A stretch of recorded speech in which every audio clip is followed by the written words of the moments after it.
Some of you may be wondering, why in the world is he sitting outside in a snowstorm when it's 15 degrees outside? And I would say, those are really valid questions. I also don't know why I decided to go outside and record this in a snowstorm.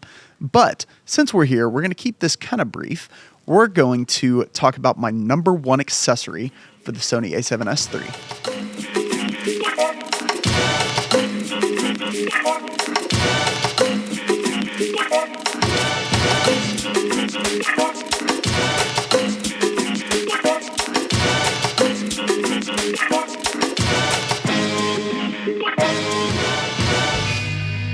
I've had the Sony A7S III for a year, and I've used it on all sorts of different shoots. I've used it on documentaries. I've used it on, oh, wow, that was a lot. Used it on commercials. I've used it for talking head videos. I've used it for interviews. I've used it for B-roll. I've traveled with it. I've taken this camera all over the place, and the number one accessory that I use every single time, doesn't matter what I'm doing, is the Atomos Ninja V.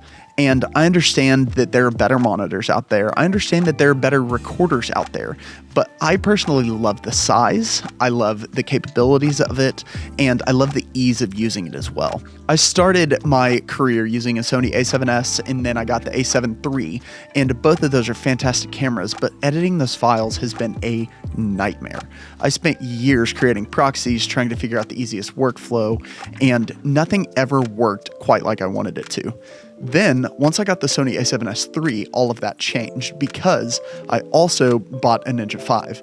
And the Ninja V has been great in terms of helping me edit my files faster and also have a better idea of what I'm shooting. I had never used an external monitor before I bought the Ninja V, and I had friends who had them. I had all sorts of recommendations, had watched plenty of YouTube videos that told me, hey, this is something you should buy. It's a great accessory. And I always kind of wrote them off. But then I bought one, and the ease of use of using a Ninja V has been fantastic. The best thing about it for me, though, is recording in ProRes. Sony's codecs are not great. I will never tell you that they are the best codecs out there because, quite frankly, it's a nightmare. And so editing in ProRes has been a dream for me. I'm in the Mac ecosystem. I have two different Mac computers. I have a desktop and a laptop. And so editing in ProRes is really simple for me. It's less compressed, and so my computer's not doing as much work to be able to edit those files, view those files, but also they have so much information in those files. And I've been really impressed with even ProRes 422 LT out of the Sony A7S III.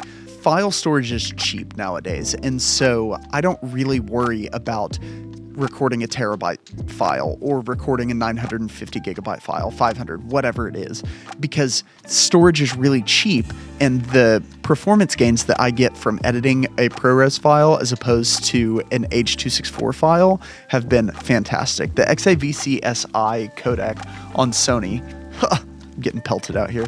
The XAVC-SI codec that you can record in on the A7S III is great and retains so much information, but I find that I don't really miss any of that extra half of stop of dynamic range whenever I get into the editing platform. Whenever you are working in different color spaces, you find that you don't miss that extra half stop of dynamic range. If you're missing 3 stops, okay, yeah, I get that.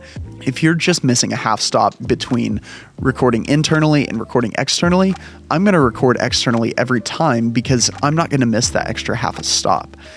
I've never been a big EVF guy or electric viewfinder, and that's because I don't know. I do a lot of stuff where my camera's sitting on a tripod and I'm not putting it up to my eye to try and frame a shot. The A7S III's viewfinder is really, really good, but the flip out screen, as nice as it is if you need it in a pinch, is still not great. I have really good vision. Having a bigger image to see what I'm actually recording has been invaluable in all of the projects that I've done over the last year using the Sony A7S III and the Ninja V. Now, there are some cons to the Ninja V, one of them being the price. It's a little bit more expensive. Here's what the price is right now at the time of recording this. I really think that the benefit you get from getting a Ninja V and recording externally is way outweighs the cost right there. Plus, you're getting 2-in-1. You're getting a monitor and you're getting an external recorder. Now, you have to buy a hard drive, but you can also edit off that hard drive. There's lots of workarounds to some of the costs that you're going to have by buying a Ninja V. I know that there are updated models out there, but the Ninja V has been awesome for me. Another thing that is not great about this is the fan. So the fan can get pretty loud, which is not ideal, but I have my microphone right here, and I'm not going to use my camera audio, so you're not going to hear that fan, even though it kicks on pretty much every time I'm using it. And then finally, the mounting points are okay, but if you want to get the best out of it, you probably should get a cage. I don't have a cage on my Ninja V. Maybe I should get one, but I find that my cage on my camera, whenever I'm just leaving it on a tripod, does a pretty good job of protecting it. Now, out here while it's snowing, I don't know. We'll see. So that's all I have for the Ninja V. It's my #1 accessory for the Sony A7S III. After that, I think there's all sorts of things that you can get. Handles, top handles, anything like that. But I think an external recorder where you can still record those beautiful images and have easier editing performance is the #1 thing that you can do for the Sony A7S III. If you guys enjoyed this video, please consider subscribing to the channel, like this video, and leave a comment down below of what your #1 accessory for the Sony A7S III is.